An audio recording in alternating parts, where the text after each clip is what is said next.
Hello and welcome back to Bedtime Stories. Tonight we're going to be reading part one and only part one of The Church Mice at Bay by Graham Oakley.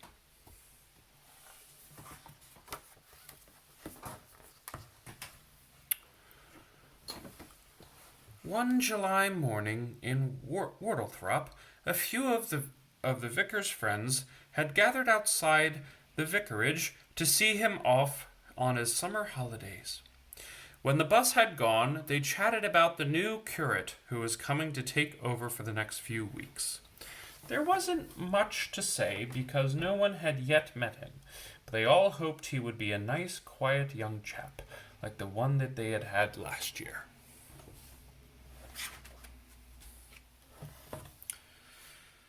He wasn't. Oh no, look at him coming in.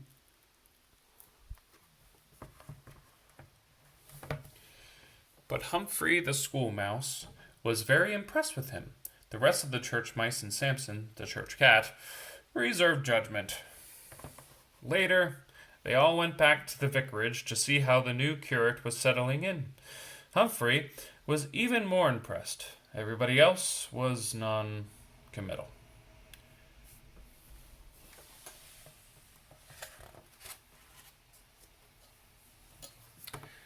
The next morning, Samson and the mice went into the churchyard and spent the whole day sunbathing. When they returned to the vestry at tea time, they found that during their absence the curate had made a few changes. Even Humphrey wasn't too keen on these, but everybody agreed that given time, a person's eyes can get used to anything. Oh no, what is he doing? Doing all these paintings here? In the church?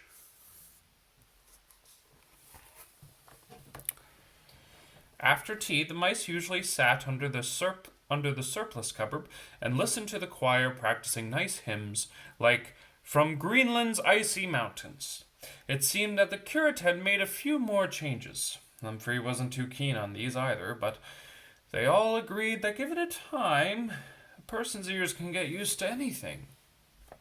Oh, it looks like this new pastor brought in, or this new music director brought in a worship band instead of the choir. Next day brought the worst change of all. Every Friday, by long-standing agreement with the vicar, their weekly allowance of cheese in payment for services rendered was brought to the vestry. Now, late on Friday evening, there, before their very eyes, plain for all to see, was absolutely nothing.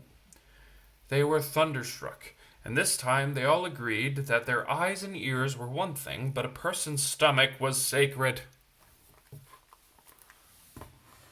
So they sent a deputation across to the vicarage to protest to the curate,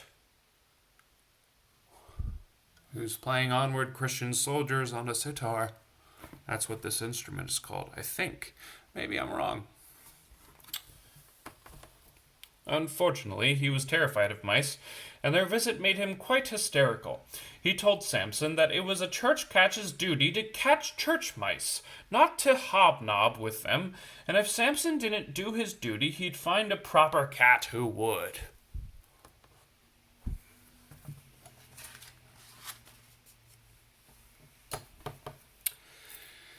Samson's vow never to harm mice had given him a lot of trouble in the past, but never as much as this. The vestry was a dreary place that night until Arthur, who had a practical turn of mind, thought up a plan.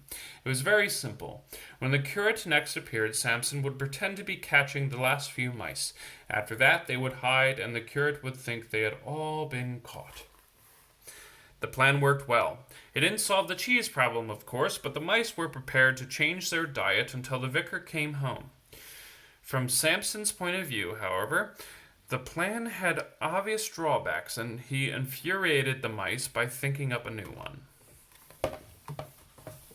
It was an even simpler plan than Arthur's and had to do with the curate's mouse phobia. They would frighten him so much that he would run away and never come back. Oh no, look at this. What are they doing? Oh, little mice under the sneakers. Mice spelling doom? Oh my.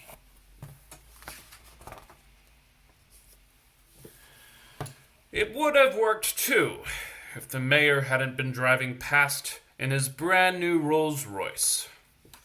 Oh no. Looks like this new guy backed into the mayor's Rolls Royce. You know what a Rolls Royce is? A very, very expensive traditional car. Samson and the mice got all the blame, of course. The mayor was furious with them and shouted things like vermin and fleabag and told them that it was the likes of them who were tarnishing the noble name of Worthlthrop in the eyes of all humankind. After all that, they thought they had better lie low for a time, so they went and rummaged on the municipal rubbish dump. Then, after a couple hours, they went back to the church to see if the trouble had blown over. It was worse than ever. In fact, things were so bad that they were even willing to listen to Humphrey. He said that, speaking as a chap who kept his finger on the pulse of the times, he thought what was needed was a protest march. As no one had any other ideas, they decided to give it a try. Look, they're protest marching. Respect rodent rights. Votes for mice. Mice are people. Respect mice or something. Mouse power. Rodent liberation. Small is beautiful. House for mouses. Look at that. Now that ends part 1 of our reading. We will tune in to part 2 tomorrow.